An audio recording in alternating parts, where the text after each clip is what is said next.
네, 2020년 3월 26일 목요일 비타민TV 뉴스 브리핑입니다.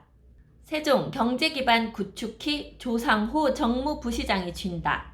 이춘희 세종시장이 경제기반 구축 프로젝트 추진 권한을 사실상 조상호 정무부시장에게 넘겨준다. 자족기능 확충이 절박한 시점, 정책 통이면서 세종시 정상건설 전문가로 꼽히는 조 부시장을 경제기반 구축의 통로로 삼겠다는 의지로 분석된다. 세종시는 조 부시장을 앞세워 행정수도 세종 완성 및 도시 안정화 필수 요건으로 지목된 경제적 측면 도시 기능 확대를 노린다. 우선 조 부시장은 미래 신성장 산업 육성의 선봉에 설 것으로 보인다. 특히 자율차 연구개발, 상용화 거점 도시 도약에 공을 들일 전망이다. 결국 자율차 규제 특구, 국책 연구개발 사업 등을 활용해 자율차 실증을 확대하고 관련 인프라를 확충해 자율차를 최초로 상용하는 도시를 조성해내는 게 조 부시장의 몫으로 돌아가게 됐다. 또 미래차 연구센터 개소, 자율주행 빅데이터 관제센터 구축 등 자율주행 관련 기관을 설립해 국내외 자율차 기업의 이전을 지원하는 구상도 직접 챙긴다. 조 부시장은 글로벌 탑티어 수준의 하이퍼스케일로 건립될 예정인 네이버 클라우드 데이터 센터를 중심으로 한 지역 발전 기반 구축도 직접 어루만진다. 데이터 센터와 관련한 기업과 산업의 유치 활동도 조 시장의 몫이다. 정보통신 관련 산업 활성화 유발, 직접적인 고용 창출, 지방세 세수 증대 등 긍정적 효과를 끌어내는 게 핵심 타깃이다.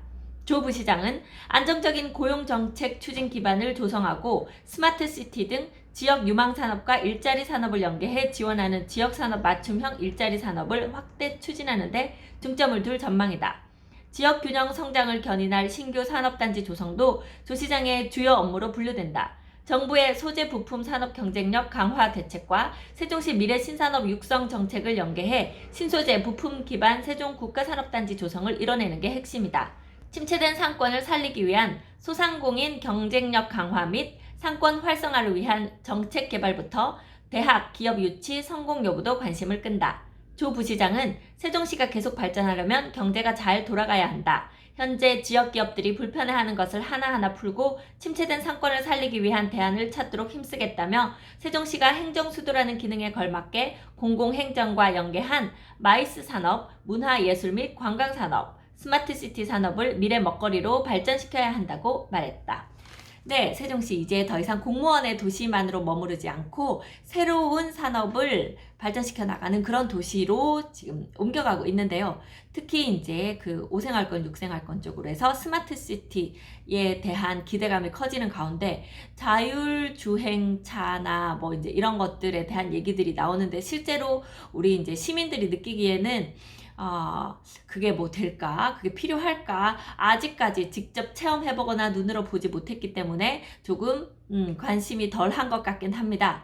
하지만 외부에서 보는 시각은 많이 다른 것 같아요. 세종시에 계신 분들도 이러한 변화에 조금 더 관심을 가지고 좀 어떤 긍정적인 측면들, 뭐 긍정적인 거, 부정적인 거 다 볼 필요가 있겠습니다만 어떤 변화가 일어날지에 대해서 조금 더 관심 가지는 것이 좋지 않을까 싶은 생각이 듭니다. 민식이법이 이제 통과돼서 시행이 됐는데요. 저도 이 세종시에는 학교가 워낙 많다 보니까 조금만 이렇게 지나가도 거의 그 학교 앞 30km 규제를 받게 됩니다. 잠시 딴 곳에 생각이 잠기기만 해도 이렇게 범칙금이 날아오는 경험을 하게 되는데요. 정신 바짝 차리고 운전해야 할 것 같은데요. 대전에서도 그 민식이법 통과 후 하루 어땠나 잠깐 여기 신문기사로 올라왔네요. 민식이법 시행 첫날 스쿨존서 쌩쌩 달리는 차 여전. 25일 오전 10시 대전 중구 목동 초등학교 인근 스쿨존에서 교통사고로 목숨을 잃은 고 김민식 군의 이름을 딴 일명 민식이법, 도로교통법 개정안, 특정범죄 가중처벌 등에 관한 법률 개정안이 시행되는 첫날이지만 이곳엔 여전히 제한속도를 지키지 않는 차들로 질비했다. 제한속도 30km/h, 횡단보도 앞 무조건 일시 정지, 스쿨존 내 주정차 전면 금지 등이 민식이법의 주요 골자다. 얼마 전 목양초 앞을 지난 후 과속 범칙금 고지서를 받았다는 A씨는 운전자들이 어린이 보호구역에 들어왔으며 반드시 서행해야 한다는 사실을 인지할 수 있도록 제대로 된 안내가 필요해 보인다며 스쿨존의 안전한 교통환경 조성이 목적이지 운전자들에게 벌금 부과하는 게 민식이법의 취지는 아니지 않느냐고 말했다. 서행은 하지만 횡단보도 앞 일시 중지 원칙을 지키지 않는 차도 상당했다. 특히 아파트 단지 내 위치한 스쿨존은 비보호 좌회전을 시행하는 곳이 다수이기 때문에 상황이 더욱 심각했다. 경찰 관계자는 현재 모든 어린이 구역에 심의를 마쳤기 때문에 속도 조정, 표시판 및 노면 표시 등 외적인 부분은 개선해 나가면 된다며 첫날이라 시민들이 혼란스러울 수 있지만 어린이 보호구역 내 안전한 교통 환경을 조성하도록 노력할 것이라고 말했다. 네, 여러분들도 학교 주변 가실 때 항상 운전 조심하시고 우리 아이들의 안전을 위해서 다 같이 노력하는 그런 모습을 보여야 할 것으로 보입니다. 지금 우리나라 코로나에 대응하는 자세를 보면 오히려 아주 성숙한 어떤 선진 국민의 모습이 아닐까 싶은데요. 이런 교통적인 면에서도 아마 좋은 어떤 태도를 보여줄 것으로 기대됩니다. 네, 다음은요. 이게 증시 관련된 요새 하도 주가가 엄청 떨어졌다가 다시 또 올라갔다가 하는 그런 혼란의 시기인 것 같아요. 그래서 이제 증권가에 관련된 뉴스가 많이 나오는데 그 부분 한번 보겠습니다. 슈퍼개미 증시 이탈 막자, 대주주 양도세 기준 완화. 정부가 코로나19 충격으로 폭락한 주식시장에 큰 손을 끌어들이기 위해 대주주 양도소득세 완화를 추진한다. 양도소득세법 개정에 따라 내년부터 상장사 보유액에 따른 대주주 과세 기준이 3억 원으로 정해진 상향이기 때문에 합리적인 수준으로 상향 조절될 가능성이 크다. 25일 금융위원회 고위 관계자는 주식 대주주 양도세 기준이 과도하다는 공감에 따라 합리적으로 완화하는 방안을 검토 중이라며 세율 부분과 크게 하향되는 과세 기준 등을 조정해 보다 많은 투자자들이 시장에 참여할 수 있도록 자본시장 환경을 조성하자는 취지라고 설명했다. 정부는 주식 대주주 양도세 기준 등의 완화에 시간이 걸릴 경우 먼저 기준 하향 조정을 유예하는 방안도 함께 검토 중인 것으로 알려졌다. 네, 정부가 이 주식을 하는 분들을 대하는 태도와 부동산을 하는 분들을 대하는 태도가 상당히 온도차가 심하다, 이런 것들을 느낄 수가 있네요.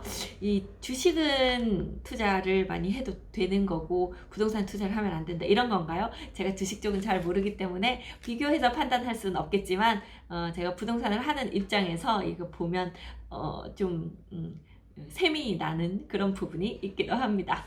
네, 다음은요. 임대사업자보다 보유세 더 내는 1주택자. 올해 공시가가 역대급으로 오르면서 강북 1주택자까지 종부세를 포함한 보유세 부담이 확대됐지만 총 48만여 명에 달하는 주택임대사업자들은 여전히 보유세 부담이 가벼운 편이라 역차별 논란이 일고 있다.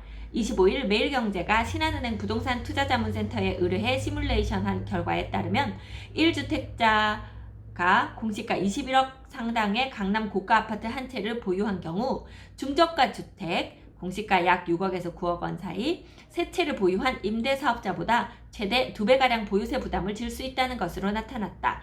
1주택자는 세액공제를 적용받지 않고 임대사업자는 2018년 9월 13일 이전 임대주택을 취득해야 하는 등 조건이 붙었지만 임대사업자 제도 때문에 1주택자와 다주택자 간 세부담 역전 현상이 충분히 일어나는 것이다.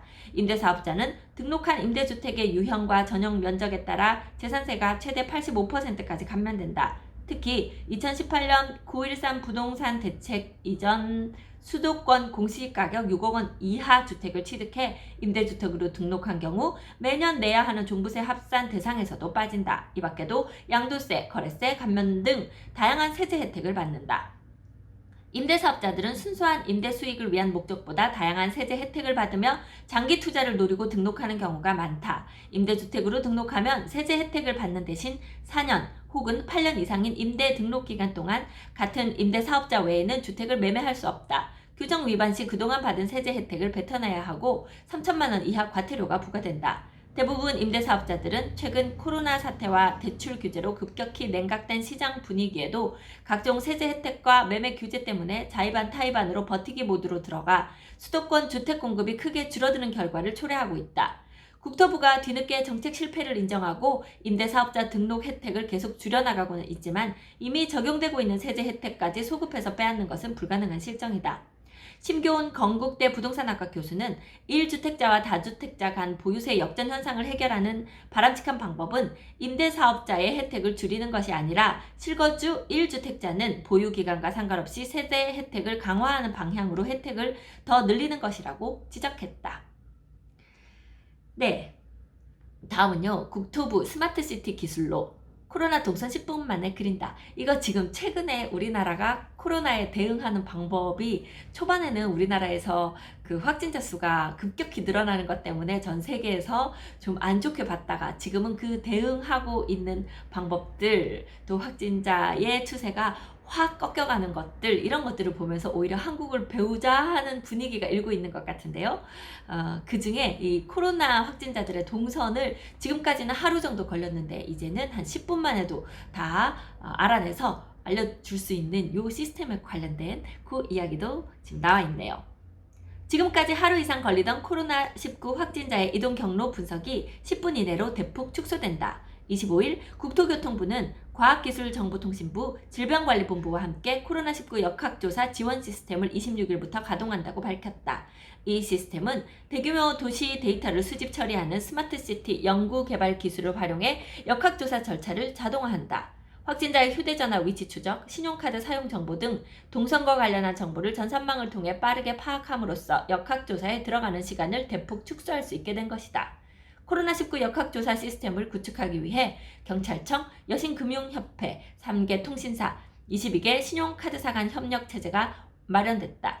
확진자 이동 동선과 시간대별 체류 지점을 자동으로 파악하고 대규모 발병 지역을 분석해 지역 내 감염원 파악 등 다양한 통계 분석도 할 수 있다. 이익진 국토부 도시경제과장은 정보 수집, 분석 시 질병관리본부를 지원하는 28개 기관 간 공문 작성 및 유선 연락 등의 과정이 대부분 수작업으로 이루어졌던 것을 스마트시티 기술 시스템으로 전환했다고 말했다. 수출 가능성도 기대된다. 시스템 개발에 참여한 김재호 전자부품연구원 센터장은 역학조사 지원 시스템이 시범 운영에 들어갔다는 소식에 프랑스, 네덜란드 등에서 이미 시스템에 대한 문의가 들어오고 있다고 전했다.